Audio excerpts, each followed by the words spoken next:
waxaa bilawnay 2019 dhamaadkeedii August September meelahaas aan bilawnay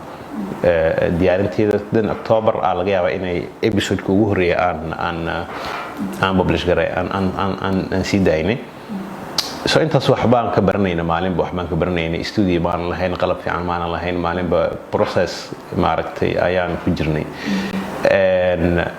waqtigaas waxa u maleynaa Soomaali badan oo podcast sameynaysa ama host gareynaysa inay aad u yarayd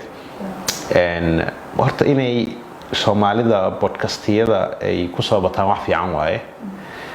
arinta kale oo Soomaalidu u baahan yihiin waxa waaye inay seasons waxa la yiraahdaa jiro oo podcastiyada ay leeyihiin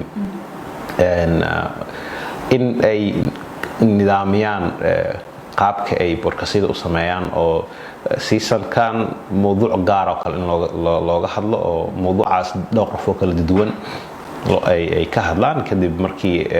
dhowr episode laga sameeyo dhowr xalqo marka laga sameeyo in hadana season kale isaasoo kale horta in fahamka iyo aqoonta ay u leeyihiin podcastiga inay sar u qaadaan muhiim waaye arinta kale muhiimka waxa waaye oo kamid waxyaabaha ugu waaweyn ee podcast loo sameeyo waa monetization wax la yiraahdo in lacag laga sameeyo meelahan aan hadda ku sheegaa Spotify-ga iyo maaragtay dadka aadka looga dhageysto oo podcastiyada la download garaysto